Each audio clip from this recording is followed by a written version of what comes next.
I was actually, I had a story I meant to remember to tell you, because I do. We were doing this, and I'd forgotten this story till you asked me to do this podcast. But I was in Doyles pub in Dublin years ago, and before I ever did comedy.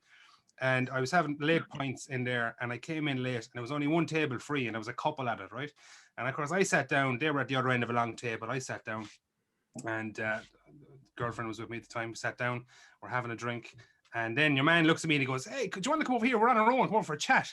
And I got the vibe straight away. This lad's not right, like, you know. I have a good spidey sense, been around, like, and I go, something dodge about this fella, you know. But I said, sure, we've no choice now, you know, can't say no, like.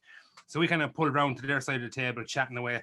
And sure enough, as soon as we're chatting, your man's a real oddball, like, he's from England and real dodge. And his missus is from Dublin, and she was real, like, edgy as well. So we're kind of going, geez, we're trapped here now, right? And who was at the bar counter of Doyles? Only most of Hardy books, right? and I only knew you from, like, the television. Obviously didn't know you, but there was a piley there. I couldn't even tell you who was there and who wasn't, but it was all Hardy books heads anyway. So we're sitting there and we're having a drink. The next thing, your man's getting into an argy-bargy with his missus. So we're stuck in the middle of it, and he's asking me, "What do you think? Isn't she full of shit?" I'm like, "I've no idea who the fuck you people are, like." You know what I mean? I'm not a fucking marriage counselor here, like, so we're trying to be played cool, you know. Next thing, another woman arrives in the door who's apparently had been seeing your man on the sly from your one. So now we've got a three-way argument. Your man gets up, tells your one to fuck off, right, who came in. The other one's going mental. We're in the middle of it going... What does your man do? Drop kicks your one across the bar, right? And I mean dropped her, right? Bang.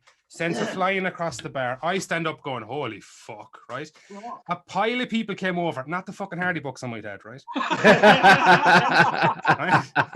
Right? Some concerned people who hadn't gone mad with fame came over to see if the girl was all right. I think he thought you were in a fucking episode or something. Are we still filming? Okay. So your one goes flying. A lot of people come over to attack your man. When you're at this stage, your man he's flipped, lost it. So I stood in front of him and I pushed, not heavily, but pushed this girl. And I went, hey, fuck off, stay out of it, pretending to be on his side. Because if I hadn't, your man, I'd say, would have dropped or glassed half the place, like, you know.